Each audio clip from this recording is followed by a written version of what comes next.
बहुत सुंदर प्रसंग पद्म पुराण ग्रंथ में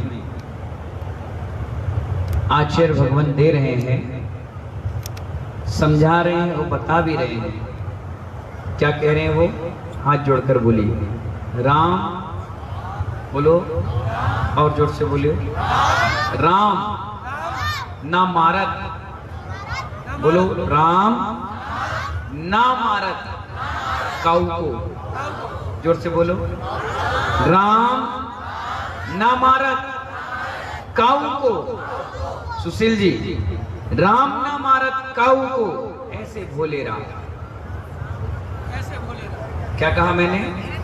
राम ना मारत काऊ को, ऐसे भोले राम और अपने आप मर जात है करके खोटे का।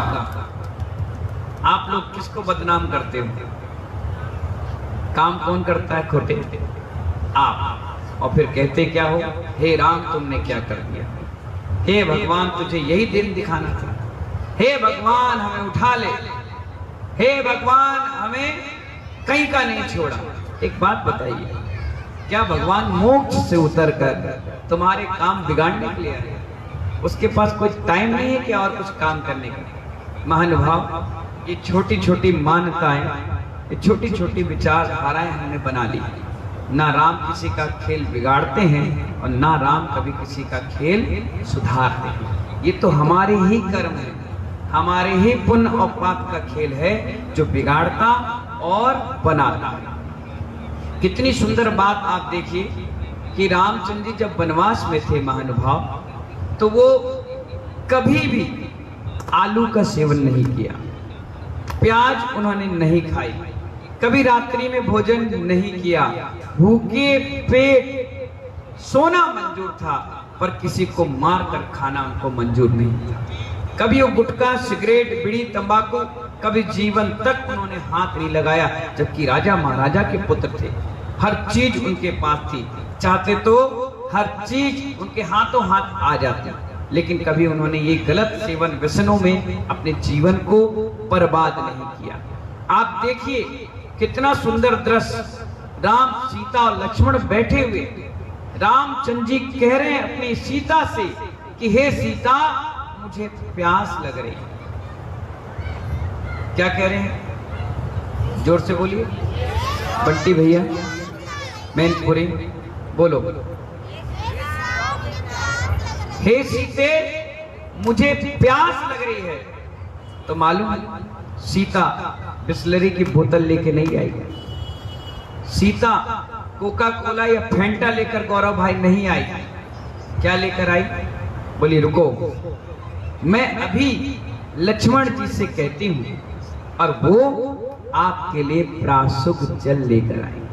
कितनी प्यारी बात, अहिंसा के परमाणु थे।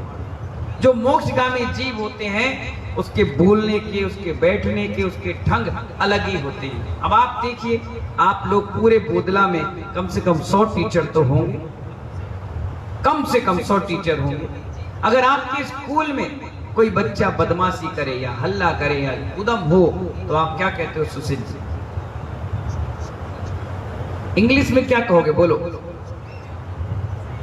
कीप साइलेंट, यही तो कहोगे। आलोक जी क्या कहोगे बताओ? थोड़ा सा आवाज बोलो, क्या कहोगे? जोर से बोलो कीप साइलेंट, कृपया शांत हो जाइए। कितनी कठोर शब्द का इसने इस्तेमाल किया, लेकिन यही सब अगर हम लोग को बोलना पड़े, यही सिचुएशन हमारे साथ घटित हो और हल्ला लोग कर रहे हो, तो हमारे लिए कह दिया गया कि आप कीप साइलेंट, शांत रहिए, आदेश आत्मक शब्दों का प्रयोग नहीं करिए, आप उपदेश आत्मक बोलिए। आपको क्या कहना चाहिए? Please don't discuss. बंटी भैया क्या बोलोगे? सुमेर भैया क्या कहोगे? प्लीज डोंट डिस्कस, बातें ना करें, चर्चा ना करें। कितना प्यारा शब्द है। ऐसे ही महानुभाव उस सीता के परिणाम थे। हम कह तो देते हैं, हम बोल तो देते हैं हम सीता जैसी हैं, एक लक्षण नहीं है। हम कह तो देते हैं हम राम जैसे हैं, हल्का सा भी कहीं से गुण नहीं है। हम कह तो देते हैं मेरे बेटे मेरी बहू मेरा ध्यान नहीं रखते, हम दशरथ जैसे हैं। एक रथ नहीं है क्या दशरथ बनो? कहां से लक्षण दिख रहा है? कहां से?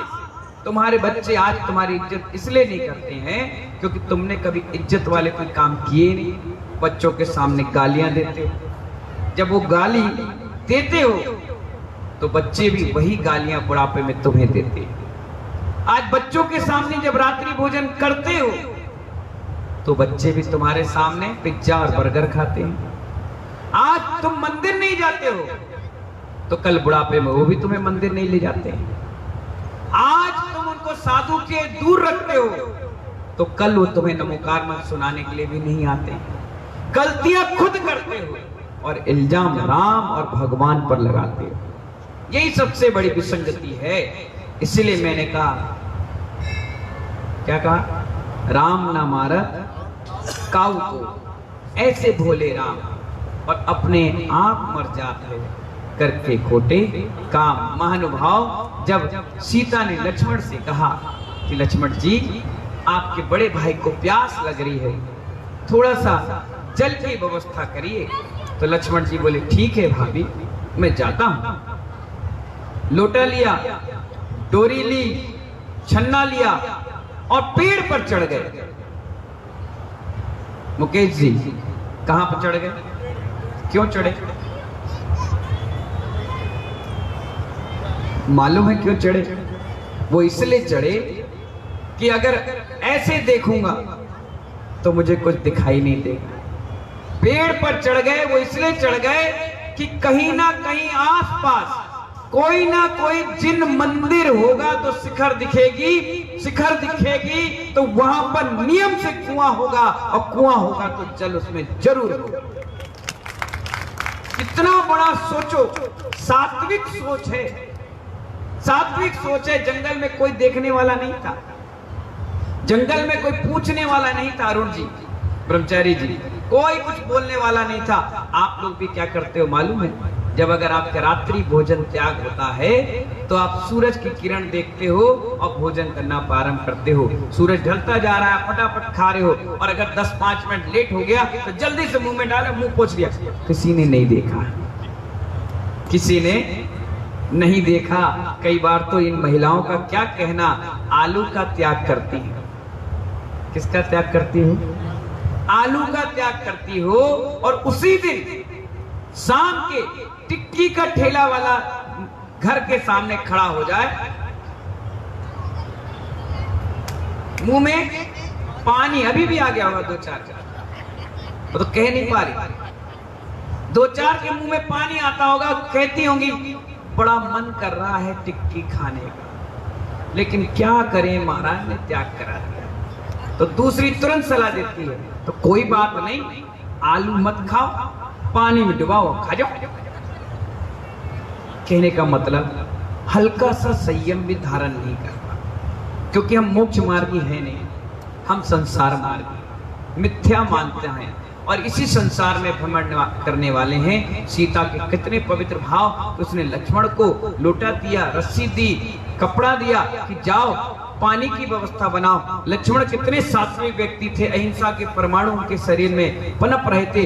पेड़ पर चढ़कर देखा, एक शिखर दिखा, तुरंत अपनी भाभी को आवाज दी कि भाभी पानी की व्यवस्था हो गई है। उन्होंने कहा कैसे? उन्होंने कहा देखो वो सामने सफेद रंग का, धवल रंग का शिखर दिख रहा है और उस पर कलश और पताका लगी है। इससे ये सूचना मिल रही है कि वहां कोई ना कोई भगवान का मंदिर है और वहां पर कुआं जरूर है। मैं जल लेकर आता हूं। गए, छान कर पानी लाए, प्राशुक करके रामचंद्र जी को दिया और रामचंद्र जी ने पी लिया। आपकी तरह नियम भंगी नहीं बने, व्रत भंगी नहीं बने, इसलिए महानुभाव वो भगवान बन गए और हम इंसान भी नहीं बन पाए। यही फर्क है आप में और उनमें। इसीलिए महानुभाव उनके चरणों की वंदना हो रही है, उनके आचरण को लोग अपना रहे हैं और मर्यादा पुरुषोत्तम आदर्श पुरुष की तरह हम उनकी पूजा कर रहे हैं। बस यही फर्क है आपकी सोच में और उनकी सोच में। इसलिए महानुभाव आप यहां रहें चाहे बाहर देश से बाहर रहें, अपने नियमों को कभी नहीं तोड़े।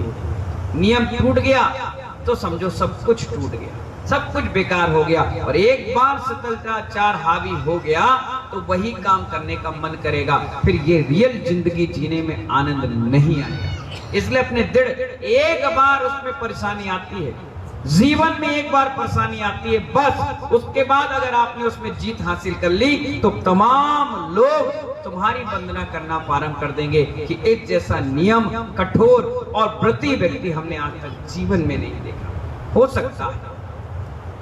सकता है बंटी भाई, कई बार किसी साधु का अंतराय हो जाए तो कई लोग कहते हैं अरे दूसरी बार ले ले तो अच्छा रहता। सुनना, एक बात समझना, अभिषेक नाम है इसका, क्या नाम है? हाँ बंटी तुम्हारा भी, मैं भाई।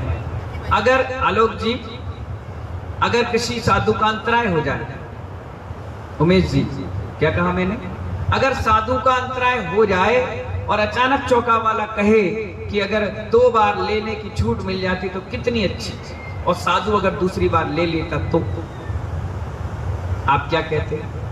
उस समय आप क्या कहते? वाह, देखो हमने कहा महाराज जी ने ले लिया।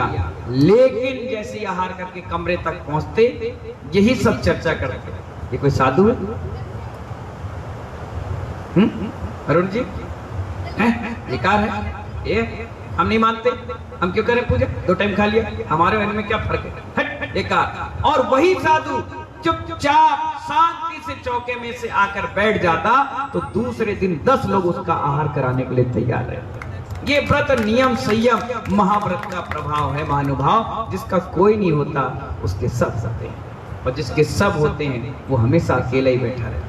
इसलिए अपने नियम, अपने संयम, अपनी त्याग तपस्या को दिन प्रतिदिन बढ़ाना चाहिए, उज्ज्वलता की ओर ले जाना चाहिए, डीपली नहीं ले जाना चाहिए। जितने उज्ज्वलता को प्राप्त करोगे आपका भी नाम ऐसे दिगंबर संत लेंगे कि वाह क्या आपने नाम किया है, क्या आपने व्रत नियम संयम लिया है। इन्हीं मंगल भावनाओं के साथ महानुभाव, गुरुजी ने जो 21 साल तक हमें आशीर्वाद देते रहे, आगे भी भविष्य में ऐसा ही उनका आशीर्वाद हमारे मस्तक पर मिलता रहे।